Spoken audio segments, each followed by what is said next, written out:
Hey there, Scott, your Hoosier Marshal. Back for another video from Northeast Indiana, where it is hot and muggy and miserable. It's probably 88, 90 degrees right now, and it's supposed to stay this way through Friday.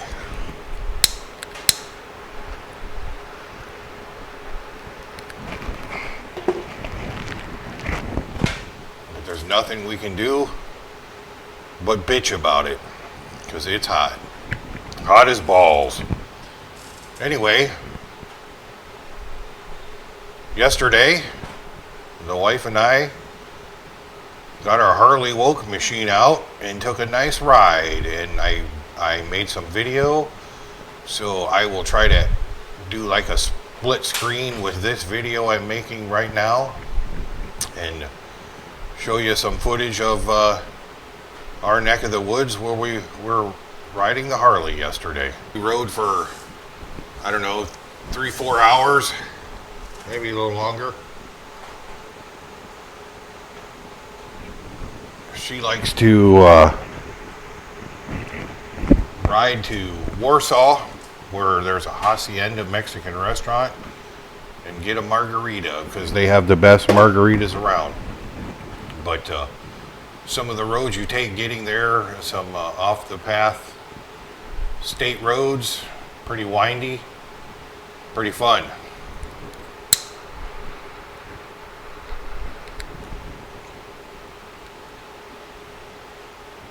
Smoking my Hardcastle pipe, which some of you I sent a picture of.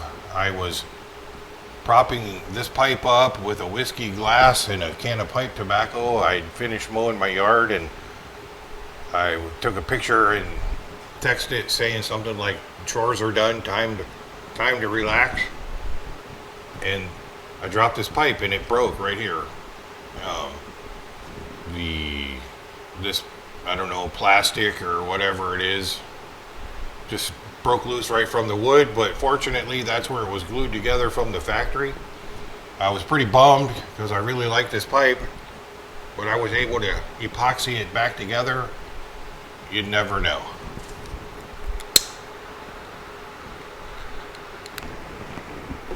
I'm smoking a blend that I made. I made a couple videos about a local tobacco shop that sells bulk tobaccos, and they have Lane BCA in bulk. They had a blend that was just labeled Turkish. I've tried that. I like that. The BCA is very good. And 2 weeks ago when I was in there, they have a jar of bulk, just pure Latakia. And I toyed with the idea then of buying some, but I didn't. But last week I went in and I bought some of all three. And this mixture is close to a third of each. The Turkish, the BCA, and the Latakia. And man, is it good.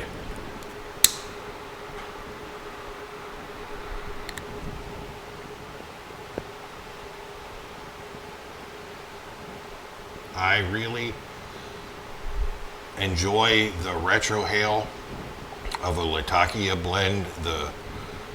I don't know, it's almost a burning sensation you get in your nose. Some people may not like it, but I really enjoy it, and that's where I really get the flavor of that Latakia. So the three blended together has really turned out to be quite an awesome smoke.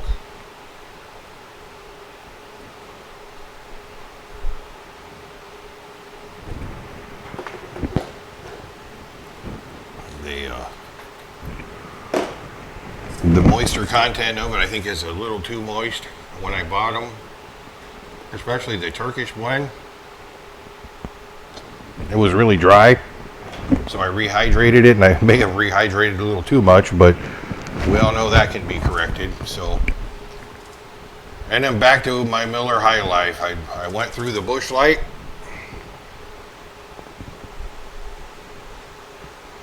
It's not a bad beer. It's just a little too light. So I'm happy to be back to the High Life. And to complement this awesome blend with my Miller High Life, Jim Beam. Look at that frosted glass. Kept a bottle of Jim Beam in the freezer. It's so cold, you pour it, it's like pouring motor oil. But it's good. Oh yeah. Love it. So,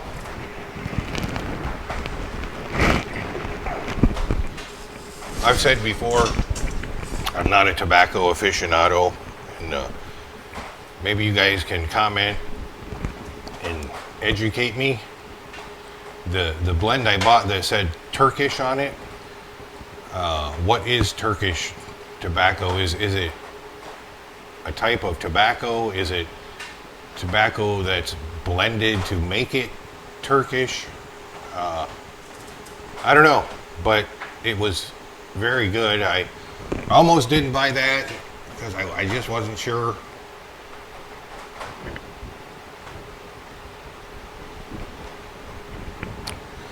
It's good when you smoke it on its own, but when I blended it with the other two blends to come up with this concoction, it just made one hell of a smoke.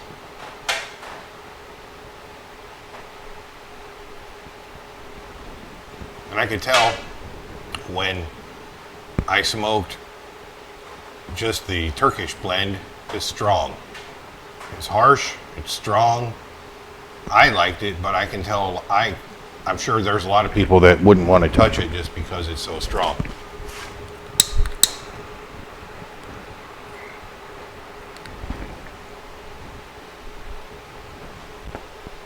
And using a torch lighter, because you can see I have a fan on behind me, and a soft flame lighter just doesn't want to work with the wind from that fan whipping across here. Right. It's just a single flame torch lighter. If you're careful, you can keep it in the middle of your bowl or move it around and not char the top of your bowl.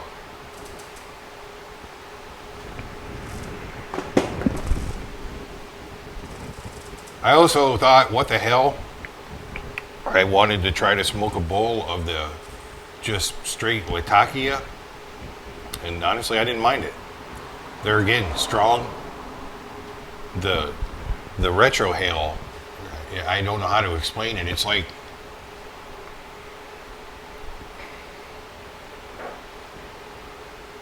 it's almost like if you were a cigarette smoker, which I'm not. I've tried them, but if you were a cigarette smoker and you smoked menthol cigarettes, and when you retrohale, you get that menthol sensation in your nose. I don't know, I may sound like an idiot, but I'm sure those of you who are better versed at this stuff than me know exactly what I'm talking about.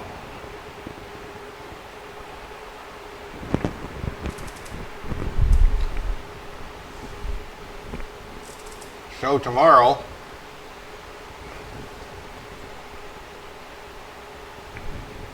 it's a little late in the season,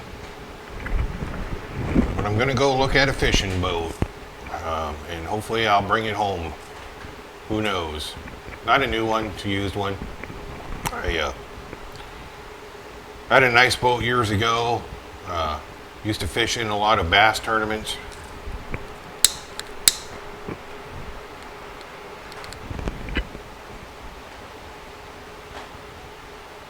It was fun.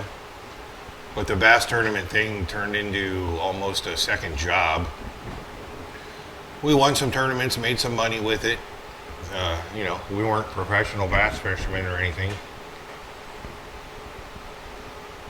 But we did okay. I had a partner every weekend, and probably once or twice through the week, we were on a lake somewhere fishing in a bass tournament. When the wife and I got together,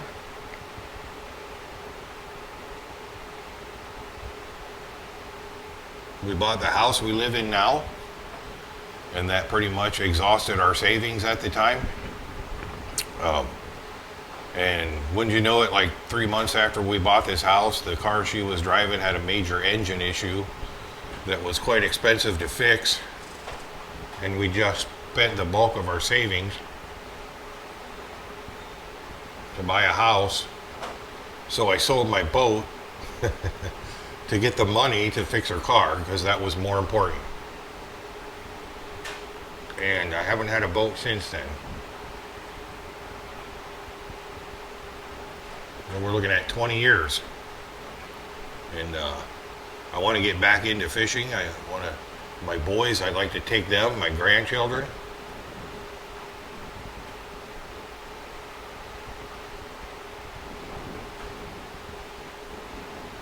Spend time on the lake with them.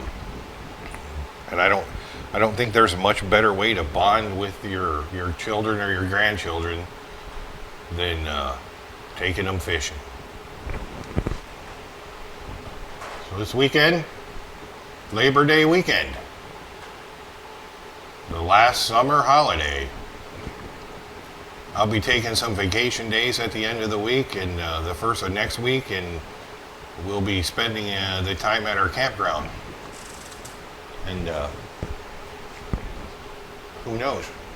The campground is on a lake and it has a boat launch. Maybe I'll have a boat that I can launch this weekend.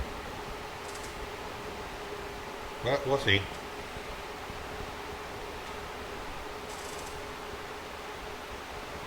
Yep, there it is. Man, I'm really happy with this plan. So we have basically 2 more months left in our camping season, and then it'll be time to put everything away for the winter. We have a seasonal site and we pay a storage fee. It's like $200 to store our camper on the lot that we have over the winter in the off season, but it's worth it. We just winterize our camper, unhook the water, unhook the sewer, wash it really good one last time for the year, make sure nothing needs sealed so nothing leaks over the winter, and walk away. And then in the spring, when the campground opens again, we just show up, do everything in reverse. Sorry about that. Someone thought they really needed to talk to me. So anyway, we just do everything in reverse and get it ready to go. I guess, you know, in the fall we have some canopies. Like I have a canopy over my little cooking station. I have to take the top off of that and put it away, but it's not too difficult of a task.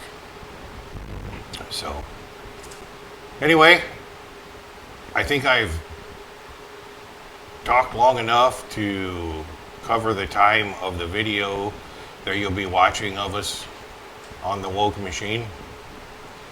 Until my next video, this is Scott, your Hoosier Marshal, saying make sure you always take the time to tell those you love what they truly mean to you. I appreciate each and every one of you. Thanks for watching.